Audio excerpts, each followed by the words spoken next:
ഷാരോണിന്റെ അച്ഛനും അമ്മയും കൂടി പുറത്തേക്ക് ഇറങ്ങുകയാണ്. പിന്നെ പൊട്ടിക്കൊണ്ട് തന്നെയാണ് അമ്മ വരുന്നത്. അപൂർവങ്ങളിൽ അപൂർവമായ കേസാണെന്ന് കോടതി കണ്ടെത്തി.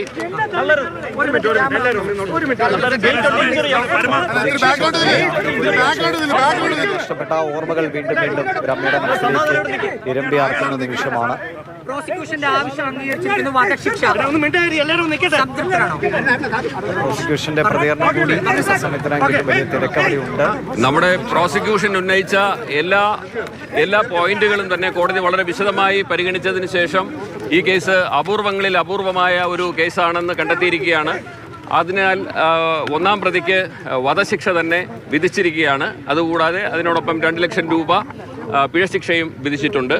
പിന്നെ 302 IPC കൂടാതെ തട്ടിക്കൊണ്ടുപോയി കൊലപ്പെടുത്തിയതിന് അതിനും 10 കൊല്ലത്തെ ശിക്ഷ വിധിച്ചിട്ടുണ്ട്. കൂടാതെ അതിന് 1 ലക്ഷത്തിന്റെ ഫൈൻ എമൗണ്ടും വിധിച്ചിട്ടുണ്ട്. പിന്നെ 328 അതായത് വിഷം കൊടുത്തതിന് 5 വർഷത്തെ തടവ് ശിക്ഷയും 50,000 റുപ്പീസ് അത് ഫൈനും ഇമ്പോസ് ചെയ്തിട്ടുണ്ട്. പിന്നെ 2 വർഷത്തെ തടവ് ശിക്ഷയാണ് ഈ 203 അതായത് പോലീസിനെ അന്വേഷണത്തിൽ തെറ്റിദ്ധരിപ്പിച്ചതിന്. അപ്പോൾ ഇതെല്ലാം തന്നെ A3 3 വർഷത്തെ തടവ് ശിക്ഷയാണ്, 50,000 രൂപയുടെ പിഴശിക്ഷയും. അപ്പം 201 അതായത് തെളിവ് നശിപ്പിച്ചതിനാണ് ശിക്ഷ വിധിച്ചിരിക്കുന്നത്. ഇതിലെ എമൗണ്ട് റിയലൈസ് ചെയ്യുകയാണ് എന്നുണ്ടെങ്കിൽ പിഴശിക്ഷ അത് കോമ്പൻസേഷനായിട്ട് മാതാപിതാക്കൾക്ക് കൊടുക്കാനും കോടതി വിധിച്ചിട്ടുണ്ട്. കേരള പോലീസിന്റെ ചരിത്രത്തിൽ ആദ്യമായിട്ട് വളരെയധികം ഒരു അപ്രീസിയേഷൻ ഈ കേസിൽ ബഹുമാനപ്പെട്ട കോടതി കൊടുത്തു. അത് വളരെ കേരള പോലീസിന്റെ അഭിമാനമാണ്.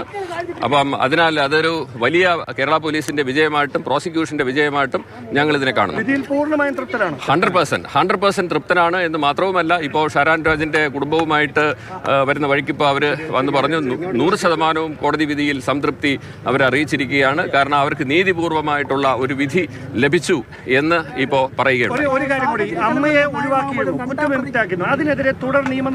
ഒരിക്കലും ഇല്ല, അതിന്റെ ആവശ്യമില്ല. ഒരിക്കലും അപ്പീൽ കൊടുക്കേണ്ട ഒരു ആവശ്യവും വരുന്നില്ല. കാരണം അതിന്റെ തെളിവിന്റെ അഭാവം എന്ന് പറയുന്നത് പോലീസിന് നൽകിയ കുറ്റസമ്മത മൊഴി അല്ലാതെ മറ്റൊന്നും തന്നെ അവർ തെളിവ് നശിപ്പിച്ചതിന് ലഭിച്ചിട്ടില്ലായിരുന്നത് കൊണ്ട് മാത്രമാണ് കോടതിക്ക് അവരെ വെറുതെ വിടേണ്ടി വന്നത്. ഈ ജ്യൂസിൽ വിഷം കൊടുത്തത് കുറ്റമാണ്, അത് കോടതി കണ്ടെത്തിയിട്ടുണ്ട്. പക്ഷേ അന്വേഷണ ഉദ്യോഗസ്ഥർ അല്ലെങ്കിൽ പ്രോസിക്യൂഷൻ അക്കാര്യം ഉന്നയിച്ചില്ല എന്ന് കോടതി. അതെ, അതായത് ഈ നേരത്തെ 22/8/2022 ഇതേ സമാനമായിട്ട് ജ്യൂസിൽ വളരെ ഹെവി ഡോസ് ഓഫ് പാരസെറ്റമോൾ കലക്കി ഒരു ശ്രമം ഈ ഒന്നാം പ്രതി ഷാരോൺ രാജിനെ കൊടുത്ത് വധിക്കാനായിട്ട് ശ്രമിച്ചിരുന്നു. പക്ഷേ ആ വധശ്രമം പരാജയപ്പെട്ടത് ഷാരോൺ രാജ് അത് ജ്യൂസ് തുപ്പിക്കളഞ്ഞത് കൊണ്ടാണ് എന്ന് കോടതി കണ്ടെത്തി. അപ്പോൾ തീർച്ചയായിട്ടും ഇതിനു മുമ്പ് ഒരു കുറ്റകൃത്യം നടത്തിയ പ്രതിയാണ് എന്ന് കോടതി അത് വിലയിരുത്തുകയും അത് ഈ പരമാവധി ശിക്ഷ കൊടുക്കുന്നതിലേക്ക് മറ്റൊരു ഗ്രൗണ്ടായിട്ട് ഒരു അഗ്രവേറ്റിംഗ് സർക്കംസ്റ്റാൻസ് ആയിട്ട് കോടതി കണ്ടെത്തുകയാണ് ഉണ്ടായത്. അതായത് ക്രിമിനൽ പശ്ചാത്തലം ഇല്ല എന്ന പ്രതിഭാഗത്തിന്റെ വാദം നിരാകരിച്ചത് ഈ ഒരു പോയിന്റിലൂടെയാണ്. ഇതും കൂടാതെ തന്നെ ഇത് വളരെ മെറ്റിക്കുലസ് ആയിട്ട് വളരെ പ്ലാൻ ചെയ്ത് നടത്തിയ ഒരു ഇന്റലിജന്റ് ക്രിമിനൽ എന്നുള്ളൊരു രീതിയിലാണ് കോടതി കണ്ടെത്തിയത്.